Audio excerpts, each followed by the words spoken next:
Hello students, a very good morning to one and all. In last class we have covered the stress concentration, their causes and how to eliminate the stress concentration. That means क्या क्या पढ़ा आपने last class में? Stress concentration पढ़ा, क्या होता है, उसका कॉन्सेप्ट क्या है, बेसिक कॉन्सेप्ट क्या है, उसके कॉजेज़ क्या क्या थे, दैट मीन्स किस कारण से स्ट्रेस कंसंट्रेट कर रहा था, ठीक है ना, और इसको कैसे हम एलिमिनेट करते हैं, ठीक है ना। तो ये सारी चीज़ें हमने लास्ट क्लास में डिस्कस की थी। आज का जो हमारा सेशन है हम लोग इस पर डिस्कस करने वाले हैं, किस पे? फटीग फेलियर पर। तो फटीग फेलियर तो आपको पहले पता है। फेलियर क्या होता है कि जब कोई सा भी मशीन कंपोनेंट या कोई सा भी एलिमेंट जिस पर्टिकुलर टास्क के लिए उसको बनाया गया है, यदि वो कंपोनेंट वो टास्क को अच्छी तरह से परफॉर्म नहीं कर पा रहा है तो उसे क्या बोलते हैं हम लोग? फेलियर बोलते हैं, ठीक है ना। अब नया टर्म आया है फटीग फेलियर, ठीक है ना। तो आप फटीग फेलियर को समझने से पहले आपको ये पता होना चाहिए कि फटीग क्या होता है, ठीक है ना। तो फटीग क्या होता है? फटीग का मतलब यदि फिजिकल मीनिंग पे जाए तो एक तरह से कहा जाए तो थक जाना, ठीक है ना। दैट मीन्स जब कोई जब सेम टास्क जब कोई एक टास्क बार बार आप रिपीटेड टास्क करते हो तो क्या होता है वहाँ पे? एक टाइम से पहले आप वहाँ पे क्या होते हैं, वहाँ पे दैट मीन्स बोर फील करना, एक कहते हैं ना, देखा जाए तो इस तरह इसमें होता है कि फटी में क्या होता है, जब आप रिपीटेड टास्क कोई करते हैं, बार बार सेम काम करते हैं, सेम चीज़ करते हैं, तो एक जहाँ पे मटेरियल फेल होना चाहिए उससे पहले ही वो फेल हो जाता है, उससे पहले ही फेल हो जाता है। ये तो आप मेरे दिमाग में एक दूसरा और एग्जांपल आ रहा है कि जैसे मान लिया आप कुएं से कभी पानी निकालते हैं ना, तो जो रस्सी होती है वो क्या होती है? सेम एक ही जगह पे, यदि वो पूरे आपका जो उस पे शाफ्ट लगा रहता है, या कैसे शाफ्ट कहूँ, या फिर क्या बोलते हैं, जो रॉड लगी रहती है उसपे, ठीक है, रॉड पे आपका पुली भी कहीं पे माउंट रहती है, ठीक है, उस घिरनी के ऊपर आपका रस्सी चलती है, ठीक है ना। कई बार बीच में उसे बेरिंग भी लगा देते हैं आपका स्मूथनेस के लिए, ठीक है। तो यदि वहाँ पर आपका वो पूरे आपका रॉड में पूरी तरह से हर जगह से होकर के गुजरे, तो वहाँ पे आपका स्लॉट ना पड़े, आप देखते होंगे इसमें स्लॉट पड़ जाते हैं, और एक कुछ समय बाद क्या होता है, वहाँ से वो मटेरियल ब्रेक कर जाता है, वहाँ से वो रॉड टूट जाती है, ठीक है ना। वो चाहे रॉड का केस हो या पुली का केस हो, ठीक है। दैट मीन्स सेम जगह पे आपका सेम बार कई बार आपका वहीं पे आप फोर्स अप्लाई हो रहा है, तो वहाँ से क्या होता है, वो फटीग कर जाता है, वहाँ से वो फेलियर हो जाता है, उसे कहते हैं फटीग फेलियर, ठीक है ना। दैट मीन्स जहाँ पे फेलियर होना चाहिए उससे पहले, इसे कहते हैं टेक्निकल भाषा में प्री मेच्योर फेलियर। क्या बोलते हैं? Pre mature failure, okay. It has been observed that the material fail under fluctuating stresses at a stress magnitude which is lower than the ultimate tensile strength of the material. क्या बोल रहा है कि जहाँ पे स्टैटिक लोडिंग ना होकर के आपका डायनेमिक लोड लग रहा है, दैट मीन डायनेमिक लोड में भी आपको कई सारे हैं आपका ना वेरिएबल लोड्स लग रहे हैं, फ्लक्चुएटिंग लोड लग रहा है, ठीक है ना। तो फ्लक्चुएटिंग लोड के कारण से, अब फ्लक्चुएटिंग लोड कई तरीके का होता है। कहीं पे क्या होता है कि मान लिया लोडिंग इंटेंसिटी आपका, जैसे मान लिया कि 50 न्यूटन से 100 न्यूटन टेंसाइल, 50 न्यूटन टेंसाइल से 100 न्यूटन टेंसाइल तक वेरी कर रहा है, ठीक है ना। दैट मीन जो वेरिएशन है इसके बीच में है, दैट मीन्स यहाँ पे क्या हो रहा है, मैग्नीट्यूड में चेंज हो रहा है, ओके। कहीं पे आपका 50 न्यूटन कंप्रेसिव से 50 न्यूटन टेंसाइल के बीच वेरी कर रहा है, तो यहाँ पे क्या हो रहा है, इसका नेचर में वेरिएशन आ रहा है, यहाँ पे फ्लक्चुएशन किस पर का है, नेचर का हो रहा है, दैट मीन्स टेंसाइल से कंप्रेसिव हो रहा है। कहीं पे क्या होता है, दोनों चीज़ होती हैं, दैट मीन्स मैग्नीट्यूड भी चेंज हो रहा है और उसका नेचर भी चेंज हो रहा है। दैट मीन्स 50 न्यूटन टेंशन से आपका 100 न्यूटन आपका कंप्रेसिव, दैट मीन्स +50 से -100 न्यूटन, ठीक है ना।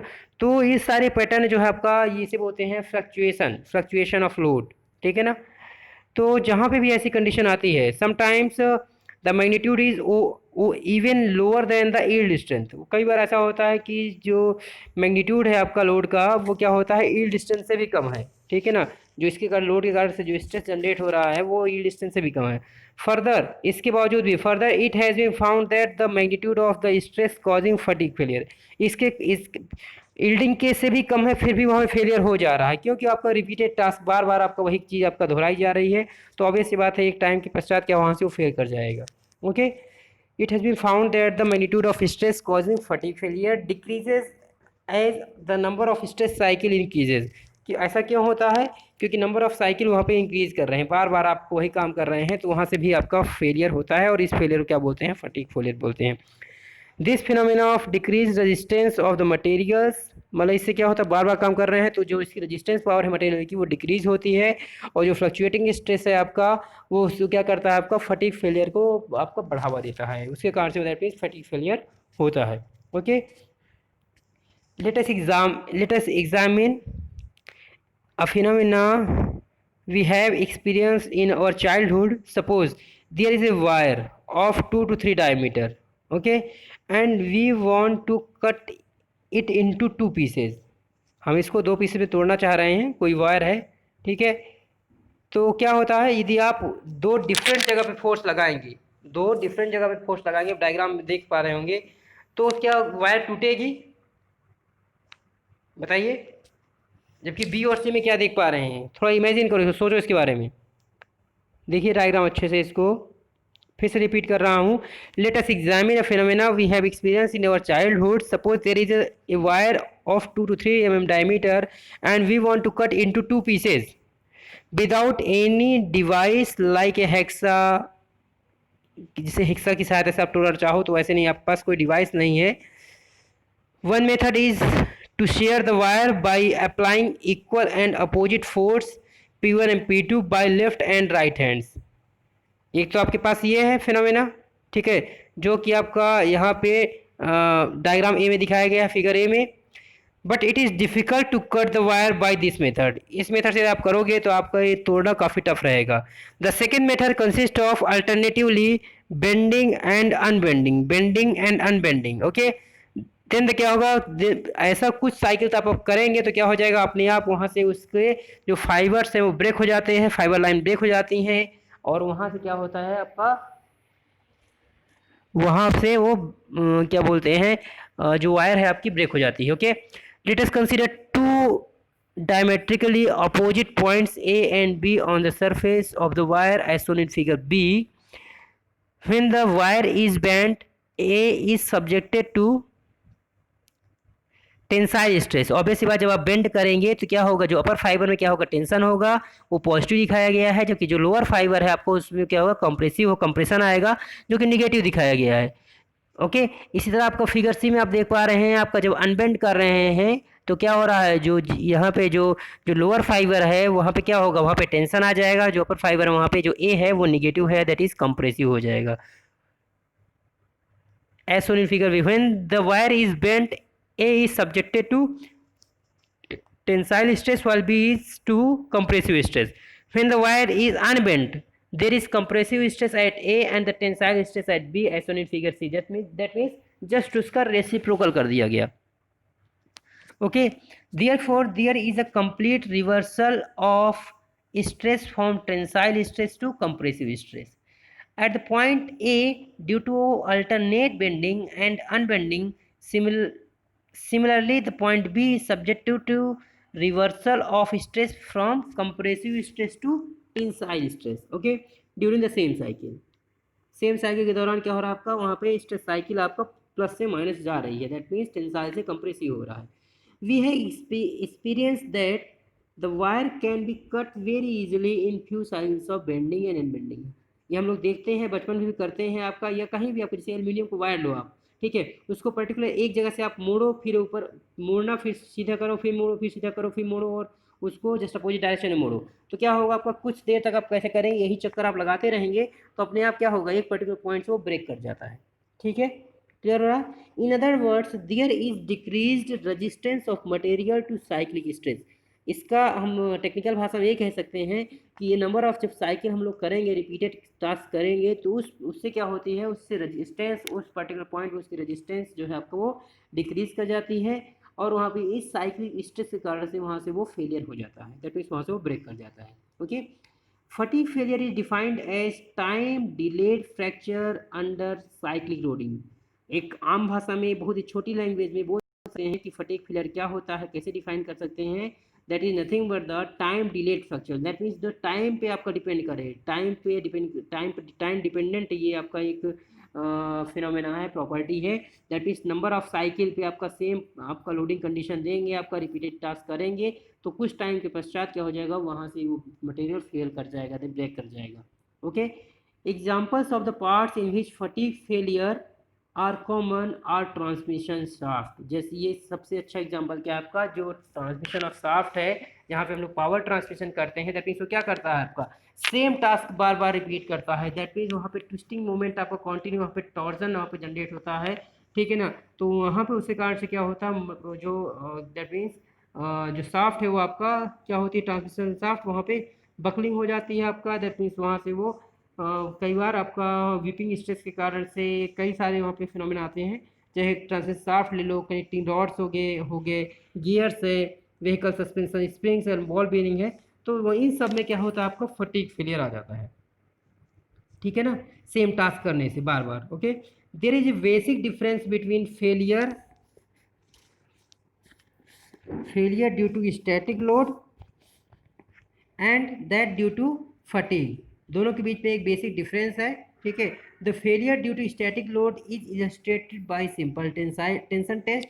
दैट मीन्स यदि आप मतलब कि क्या बोलते हैं, स्टैटिक लोड में आपका यदि वहाँ पे फेलियर जानना चाहते हैं तो सिंपल टेंसाइल टेस्ट से आप वहाँ पे फाइंड आउट कर सकते हैं, या कंप्रेसिव टेस्ट से भी आप निकाल सकते हैं।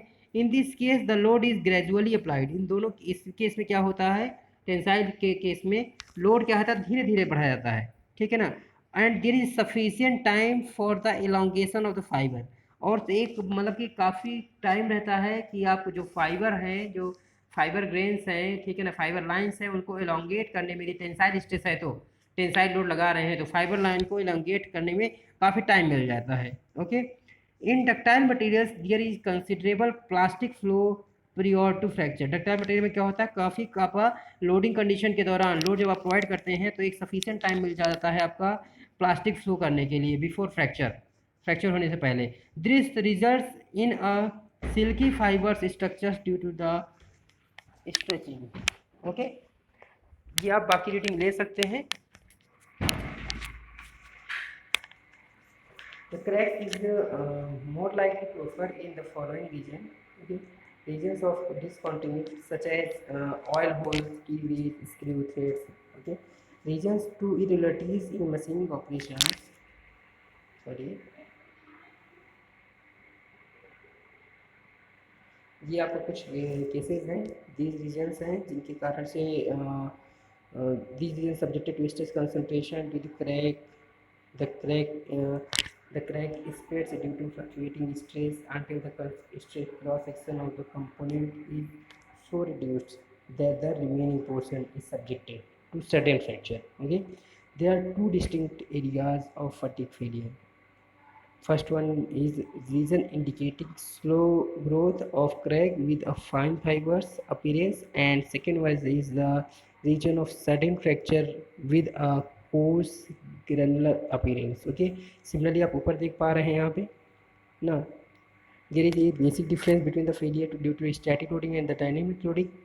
Okay, yeah, fatigue loading. The failure due to static load is illustrated by the simple tensile test. In this case, the load is gradually applied and there is sufficient time for the elongation of fibers. In ductile materials, there is considerable plastic flow prior to fracture. This results in silky fibers structure due to the strength of crystals at the fractured surface. On the other hand, fatigue failure begins with a crack at some point in the material. The crack is more likely to occur in the following regions.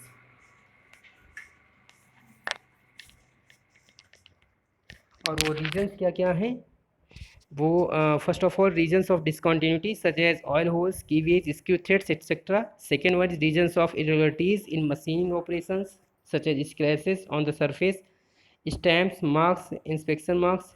Okay, third one internal cracks due to defects in material like blowholes. Okay, तो आप एक बार reading इसकी मान लीजिएगा, बाकी कोई doubt हो तो बिल्कुल आप पूछ सकते हैं। Okay, thank you so much.